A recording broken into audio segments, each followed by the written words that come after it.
kad pasiliktume Dievo artume, kad pradėtume šią dievėjimo praktiką. Visų pirma, turime gerai suvokti savo natūralią proto prigimtį, gerai atpažinti. Ją atpažinus išvystame tuščią visų minčių, pojūčių ir būsenų prigimtį, laikiną jų prigimtį, praeinančią jų prigimtį, kuomet išmokstame kontempliuoti nemarumą savyje.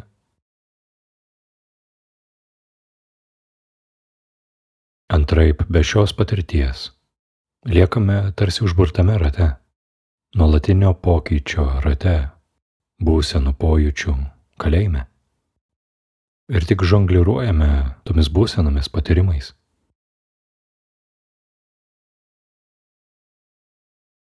Protas nesugeba pats savęs išlaisvinti. Save tapatinantis protas negeba išvysti Dievo veido.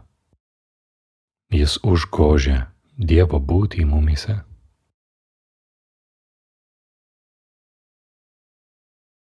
Taigi visų pirma, svarbiausia yra atpažinimas.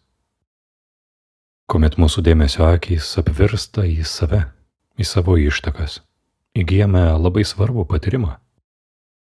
Šioje esybės erdvėje, regėtojoje, visą matome tuščią, laikiną. Tai vien dėl to, jog ištrūkome iš šių pojūčių ir formų kalėjimo, gebame regėti savo prigimtį. Kuomet sutapatinam save su laikinumu, mūsų natūralus protas, natūrali būtis yra užgožiama, uždažoma. Žinoma, ji niekur nedingsta, ji yra pati mūsų gyvybė. Tačiau kurį laiką protas sukuria iliuziją, šydą dengianti mūsų akis, mūsų dvasinės akis. Taigi atpažinę save kaip regėtoją, kad pasiliktume šio nelimituoto proto, greitai pastebėsime, kad mums reikia nuolatinės savistabos, budrumo, kad nekristume ir vėl į save tapatinantį protą, objektyvizuojantį, skirstantį, dualų protą. Turime išmokti regėti visą kiaurai, nepriklijuojant jokios etiketės, jokios vertės tam, ką patiriam. Ir čia ir yra visa paslaptis. Bet koks išskyrimas, padalyjimas nedera su mūsų tikrąja prigimtimi. Kuomet kontempliuojame savo natūralų protą, neskirstume, neklijuojame niekam etiketės. Taigi tai liečia pojūčius, vidinius ir išorinius, mintis, būsenas, jausmus, tai ką liečiame, tai ką girdime, tai ką matome. Tačiau taip pat bet koks savęs tapatinimas su veiksmu ir veikėju, veikėja, taip pat nedera su mūsų tikrąja prigimtimi, kuri yra nepaprastai tyra, anapus visų formų, visų konstruktų. Kuomet save tapatinam su veikėju, jog atliekame kažkokią praktiką, tai yra dėmesys krypstantis, save tapatinantis su laikinumu. Tik Dievas nori viso mūsų dėmesio. Iš tiesiai norime pasilikti Dievo artume, tik į mūsų natūralią proto prigimtį sutelkime savo dėmesį. Taigi to pasėkoje neturime sukurti jokios atskirties, gėrio ir blogio kovos, proto tapatinimosi, jog kažką atliekame. Pasilikti savo natūralioje prigimtyje, Dievo artume, yra paprasčiausia savistaba, atpalaiduojant savo dėmesį į erdvę, į būtį. Aktyviai regėti tuščią visų patyrimų prigimtį ir tuo pačiu atpažįstant amžinumą slypinti mūsų esmėje, pačioje būtyje.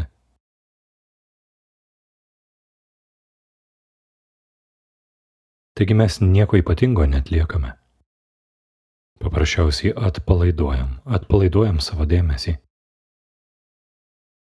Pastebėsime, jog save tapatinantis protas su jutimais, pojūčiais, būsenom, mintimis sukuria tam tikrą subtilę įtampą, psichologinę įtampą.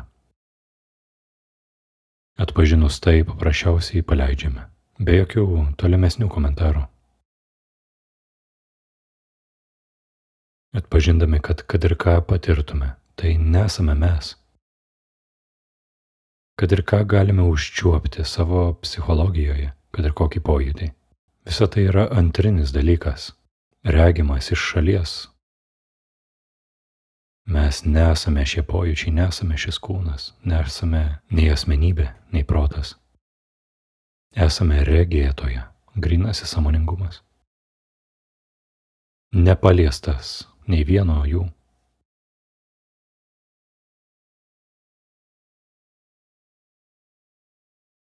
Taigi šiame dėmesio atpalaidavime iš sukaustytos psichologijos nėra nieko ypatingo. Dvasinis kelias išties nesiskiria nuo normalaus gyvenimo. Mūsų dvasinė praktika yra paprasčiausiai pasilikti natūraliame prote. Visa gamta, gyvūnai, nemano, jog atlieka kažką ypatingo, visgi yra nuolat sujungti su gamtos protu. Lygiai ir mes savo dvasinę praktiką grįžtame į natūralumą, į sveiką nuovoką, į sveiką protą. Atpalaiduojam šį dėmesį, atpalaiduojam savo tapatinimąsi su formomis. Nes mes gimėme gyventi vienyje su visata. Tai yra natūrali žmogaus būsena. Protas tapo tarsi liga, uždengusi mus nuo tikrosios prigimties. Ši proto liga kuria atskirtį, nemato dalykų, kokie iš tikrųjų yra. Ši liga yra ego protas, naikinantis save, naikinantis planetą, naikinantis visą aplinkui. Šis ego protas, kuriam nuolat kažko trūksta. Išties jis niekuomet nebus patenkintas, nes vien Dieve mūsų siela atranda tikrai prieglobstį ramybę, užpildymą.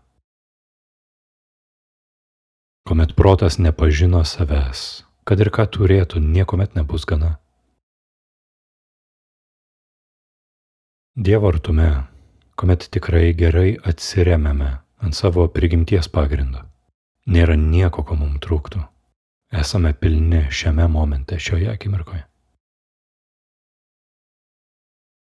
Išmokstame elgtis harmoningai, įsiklausydami į savo vidinę mokytoją, nesukeldami bangų, nesukeldami priešpriešos. Taigi netapatinkim savęs su veikla, jau atliekame kažkurią dvasinę praktiką. Veikia, daro, atlieka protas, išreikštis. Dievo artume žmogus atlieka įvairius darbus, tačiau išties veikla jos ir jo nepaliečia. Pati veikla, pati fizinė veikla čia ne esminis dalykas. Esminis dalykas, jog nebėra savęs tapatinančio proto, jog kažką atliekame. Jis vyksta natūraliai, sklandžiai. Nepaliekame jokio vidinio komentatoriaus, nepaliekame jokių pėdsakų savo psichologijoje. Gebame neprisirišti prie veiklos rezultatų, nes išties viską atiduodame Viešpačiui, į Dievą savy žvelgdami.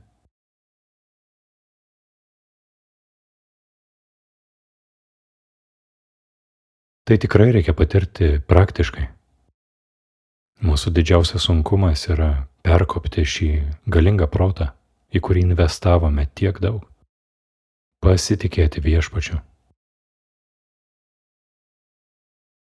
Kad atliktume įvairius darbus, kad būtume adekvatus, kad mokėtume išsireikšti pasaulyje, mums nėra būtina nuolatinė vidinė komentatorė, protas. Atsiskirkime nuo šio laikino identiteto, atpažindami save kaip erdvę, permatomą, nekintančią, amžiną.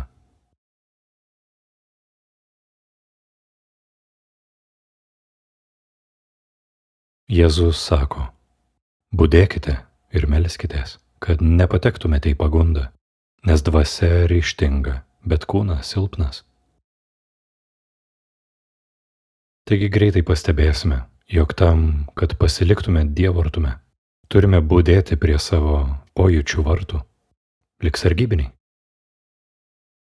Sargybinis, kuri įžvelgia tuščią visų atvykstančiųjų pojūčių prigimtį.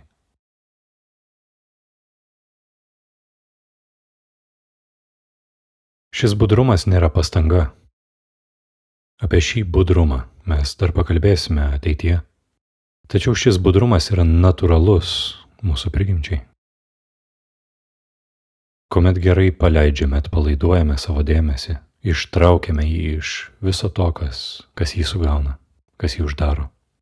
Natūraliai tampame atviri ir budrus šiai akimirkai, be jokių pastangų. Taigi šis nuolatinis budrumas yra įspūdžių transformacija. Protas, kuris nepažino savęs ir regi vien formą, vien tapatinimąsi su tuo, ką junta, su tuo, ką patiria, su tuo, kuo manosi esąs, mato dualiai, vertina, lygina, komentuoja, klijuoja visiems dalykam etiketės. Yra tarsi skęstantysis šioje gyvenimo upės srovėje, kurį neša srovė, pojūčių, būsenų srovė. Įspūdžių transformacija yra budėti prie savo pojūčių vartų ir patyrus juos ateinant į mūsų psichologiją, suvokti kaip tuščius. Vien regėtoje suvokus kaip tikrąją realybę, tikrovę, išliekantį pagrindą, vienintelę dalį, vienintelį pagrindą, kuris išlieka. Kas išlieka mūsų gyvenime be jos, be regėtojos? Kūnas laikinas, šis gyvenimas greitai praeina. Visi pojūčiai, mintys, emocijos, jausmai, kelias akimirkas trunka. Nėra niekur išliekančio dalyko, apart Dievo tavyje. Ir šis Dievas slypintis tavo būtyje yra anapus visų formų, nepaliestas. Taigi grįžtant prie Jėzaus pokalbio, kuomet jis sako, budėkite ir melskitės, kad nepatektumėte į pagundą. Kasgi yra šioji malda budrume? Ar tai yra žodžiai, kaip Tėve mūsų, poteriai? Ši malda yra Dievo artumas, regėjimas Dievo veido viduje. Ši malda neturi žodžių. Visi žodžiai yra jos įkvėpimas. Tačiau šis gyvas ryšys su mūsų tikrąja prigimtimi, dieviška, yra tikroji malda. Be šio ryšio malda tėra tušti žodžiai. Dar viena forma.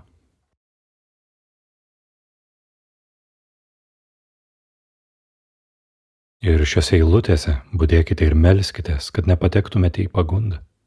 Ką reiškia ši pagunda?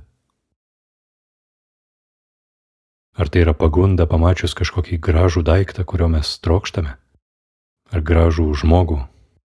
Ar pagunda kažką nugvelbti? Išties ši pagunda yra ne kas kita kaip save tapatinantis protas, kuris mus gundo kiekvieną akimirką užmiršti save, panirti į iliuziją, į laikinumo sapną, neregėti visų dalykų tuščios prigimties.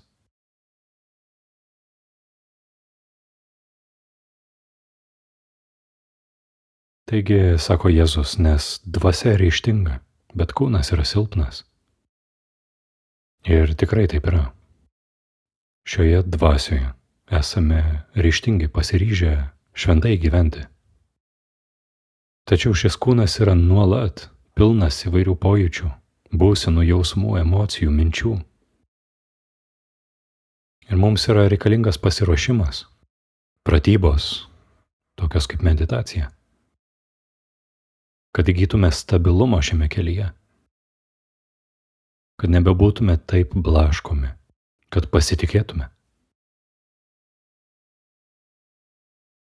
Išties visas kelias yra pasitikėti viešpačiu, pasitikėti savo patyrimu. Pamažu šis pasitikėjimas vis tampa galingesnis. Tačiau net jei pagauname save susitapatinus su tuo ar anuo, nelyginkime, neskirstykime, neteiskime savęs. Paprasčiausiai atsipalaiduokime. Įsiklausykime į savo vidinę mokytoją, kuri priima viską, atleidžia viską, užmiršta viską, kurioje nėra pasiskirstimo ar dualumo. Jei sakome, susitapatinau su protu, užmiršau save ir nusiviliame dėl to. Tai ir yra mūsų kliūtis ir pamoka. Turime išmokti savęs neteisimo, paleisti, nereaguoti net į nepasisekimus. Turime išmokti priimti save, apkabinti save. Jokio smerkimo, lyginimo, teisimo. Paprasčiausiai grįžkime į atpažinimą, atpalaiduokime savo dėmesį ir viskas.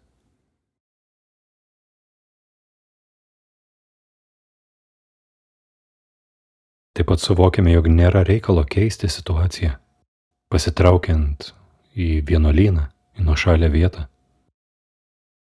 Nes pati mūsų vidinė dieviškoji mokytoja moko, nėra ko atmesti, nėra kliūties. Visa yra laikina, visa yra tuščios prigimties. Visa kliūtis yra tik prote. Tad nėra nieko, ko išties turėtume vengti. Vietoj to, kad bėgtume nuo kokių nors pojūčių ar situacijų, pasakykime savo, ateikite visi pojūčiai į mane. Aš regėdamas savo tikrąją prigimtį, matau jūs visus tuščius, laikinos ir savo prigimtį kaip amžiną.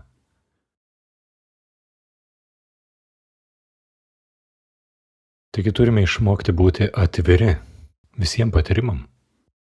Nevengti nieko, bet išmokti pasitikti visus pojūčius. Išties Dievo artume esame anapus gėrio ar blogio, anapus sąvokų konceptų kaip teisinga ar neteisinga, gerai ar blogai. Visa yra vieno skonio. Taip tikrai paragaujame laisvės. Proto galia, į kurią investavome tiek daug, yra mūsų vienintelė kliūtis. Palaipsniui su šia praktika, su atpalaidavimu, su pasitikėjimu, su laiku, su branda, šis protas nurimsta. Jei sugebame atpalaiduoti, paleisti, pasitikėti Dievu labiau nei šiuo nepaliaujamu vidiniu komentatorium. Išties gerai atpažinę savo tikrą prigimtį ir nukreipę savo dėmesio akis į ją, pamažu pradėsime tirpti, kaip cukrus arbatoje. Pamažu pastebėsime, jog šis objektyvizuojantis, reakcionalus protas yra paleidžiamas, išsklaidomas. Vis lengviau priimame gyvenimą, paprasčiau, vis natūralesni tampame. Turime pasitikėti Dievu ir akimirką iš akimirkos žengti į nežinomybę.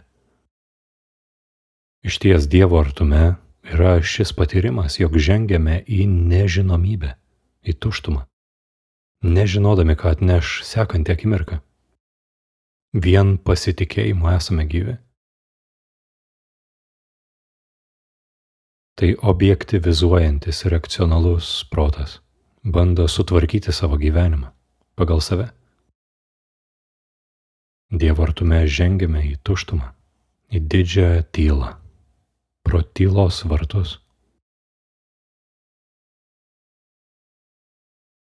Pastebime, kaip protui patinka teorizuoti, komentuoti, rinkti įvairias idėjas, klasifikuoti dalykus. Turime pasirinkimą išties kiekviename momente. Likti pokalbį su šiuo savo įsivaizduojamu draugu ar pamažu paleisti į pasitikėjimą viešpačiu. Į šį momentą.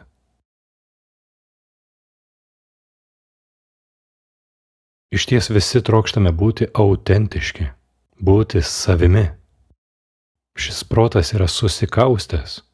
Jis mums neleidžia atsipalaiduoti į savo autentišką būtį. Šis protas labai trokšta būti svarbus, būti kažkuo, kažką patirti, nuveikti, sutvarkyti, sužinoti ir viską užgožia. Pamažu išmokstame įsiklausyti tylaus viešpaties balso savy, užgožto šio proto prilipusio kaip kaukė prie mūsų veido. Ir išmokstame būti niekuo, išmokstame pasiduoti Dievo valiai, atrasti tikrą ramybę būnant niekuo, būnant šioje akimirkoje. Bet tuo pačiu atrandame tikrąją savo vertę, autentiškumą. Nuo mūsų pečių nukrenta didžiulė našta.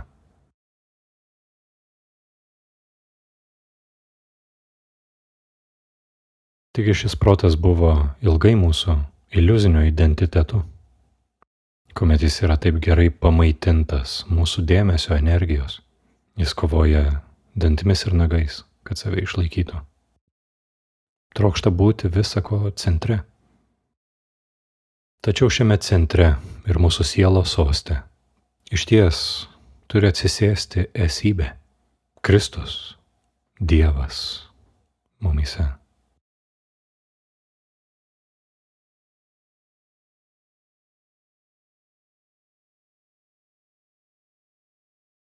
Jėzus sako, kas išgelbės savo gyvybę, tas ją praras, o kas praras savo gyvybę dėl manęs, dėl Dievo artumo, esybės, tas ją laimės amžinajam gyvenimui. Tai yra apie šį protą, besistengiantį dantimis ir nagais išsaugoti save. Tad mirkime, panirkime į šią nuostabią mistinę mirtį, reakcionalaus, objektyvizuojančio proto mirtį. Nes tikrai patyrėme to skausmą, to kančią, to limitaciją. Norime tapti tikrai laisvi. Ir iš šio laikinumo kapo tikrai pakilsime gyventi Dievuje, Dievo artume. Pasitikėjime, gyvame tikėjime. Šį reakcionalų protą pakeis intuicija, pakeis žinojimas, anapus proto ir intelektualių žinių.